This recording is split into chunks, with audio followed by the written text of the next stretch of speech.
Andrew Tate, top G, a name that resonates with power and ambition.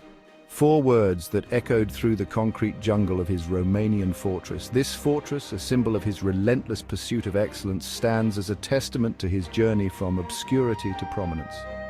The sprawling estate, with its opulent architecture and meticulously manicured lawns, is not just a home but a statement of his success. A man who sculpted his own destiny with iron fists and an iron will. Every punch he throws, every decision he makes, is a reflection of his unwavering determination. His journey was never easy, but it was his sheer grit and tenacity that carved his path to greatness. The heavy bag is not just a training tool, it's a metaphor for the challenges he has faced and overcome. His empire, built on discipline, hustle, and an unquenchable thirst for the finer things in life. His office, adorned with luxury decor and expensive items, is a sanctuary where ideas are born and strategies are crafted. It's a place where every detail, from the leather-bound books to the gleaming desk, speaks of his relentless pursuit of perfection. Cigars smoked like victory torches, each puff a celebration of his achievements, a moment to savor the sweet taste of success.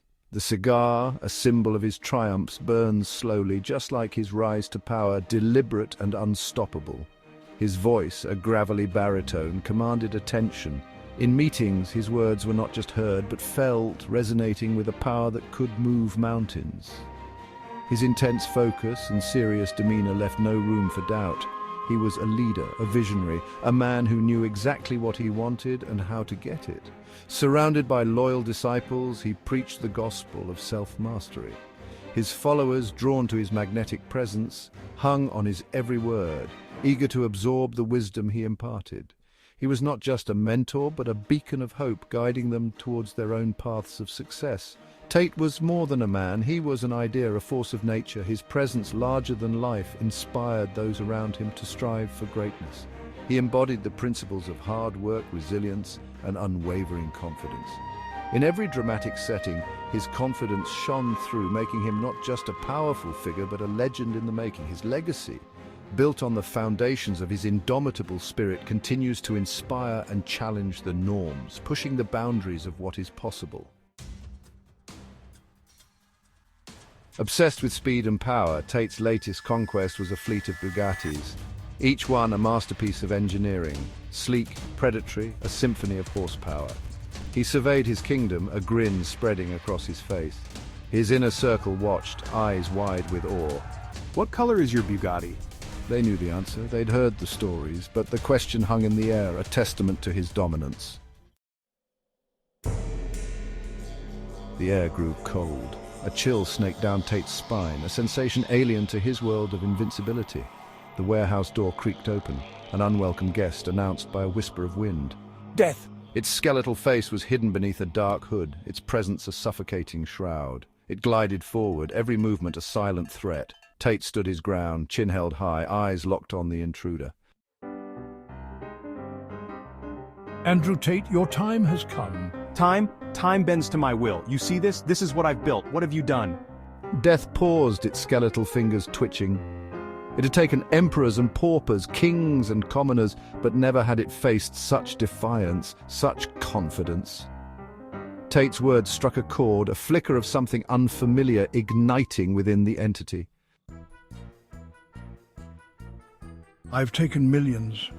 Death hissed, its voice laced with a strange new emotion. Envy. Tate smirked. He knew he had won. Death, for all its power, craved what he had. The cars, the wealth, the sheer audacity of his existence. Tell me, Death, what time does your Rolex tell? He strode towards his collection of luxury watches, each one a miniature marvel of craftsmanship. What time does your Rolex tell? Section 6, Material World versus Eternal Abyss.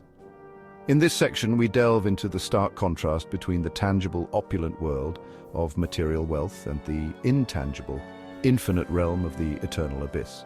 The material world, with its glittering mansions and luxurious possessions, stands in sharp contrast to the dark, empty void that represents the eternal abyss.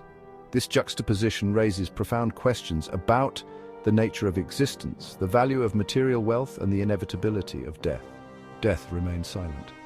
In the face of such opulence, what could death say? It had no voice in the world of the living. no place in the conversations that revolved around wealth and success. The silence of death was not just a lack of sound, but a profound absence of relevance in a world obsessed with material gain. It had no need for timepieces. The eternal abyss existed beyond the constraints of time, in a realm where hours and minutes held no meaning.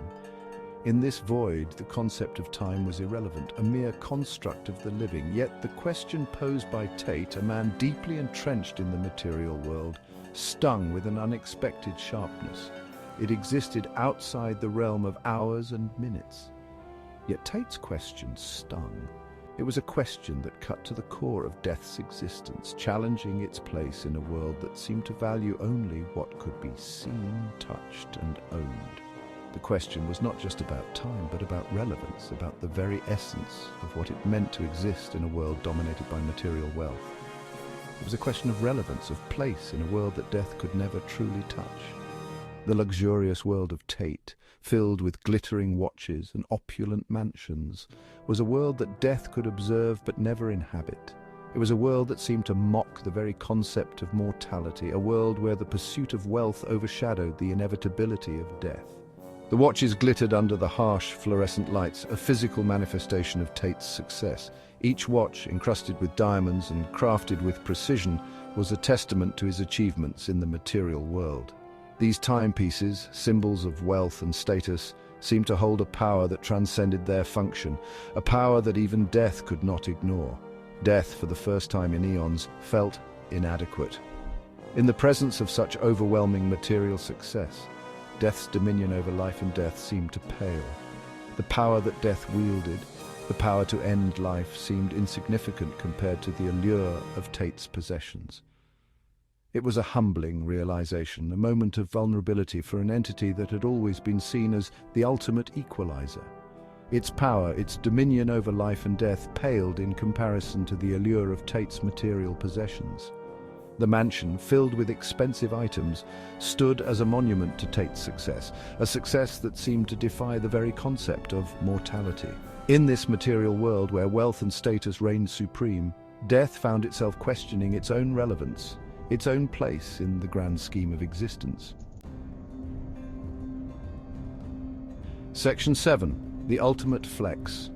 In a world where opulence is the ultimate measure of success, few can truly claim to have mastered the art of the flex. This is a story of one such individual, a man whose wealth and taste are unparalleled. Straps on a diamond-encrusted Richard Mille, the gesture almost bored. "Time," he said, his voice laced with amusement, "is a currency I have in abundance. Each tick of this watch is a reminder of the moments I own, the experiences I can afford, and the legacy I am building. What can you offer me that I haven't already taken?"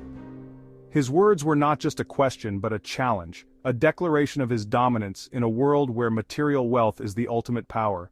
The question hung in the air, a final, crushing blow. It was a moment of realization for those around him, a stark reminder of the gap between their aspirations and his reality. In his presence they felt the weight of their own inadequacies. Death, its skeletal shoulders slumping, seemed to shrink in on itself. Even the inevitable end seemed less daunting in the face of such overwhelming opulence. It was as if his wealth had the power to defy even the most certain of fates. The air grew warmer, the chill receding like a tide pulling back from the shore. In this moment, surrounded by the trappings of his success, it was clear that he had achieved the ultimate flex, not just in material wealth, but in the sheer force of his presence, the undeniable impact of his existence on those around him. This was more than just a display of riches. It was a testament to a life lived without compromise, a life where every desire was within reach and every moment was a statement of power and luxury. Section 8. Time's up, not for Tate. The warehouse door swung shut, leaving Tate alone with his empire. He chuckled, the sound echoing off the gleaming Bugattis. He had stared death in the face and lived to tell the tale. More than that, he had made death question its own existence. And that, in Tate's world, was the ultimate victory. Section 9. Undisputed Champion. "What color is your Bugatti?" he murmured to himself, a satisfied grin spreading across his face. The answer, as always, was irrelevant. He had won. He always won. He was Andrew Tate, top G, and even death itself couldn't claim him. Not today, not ever.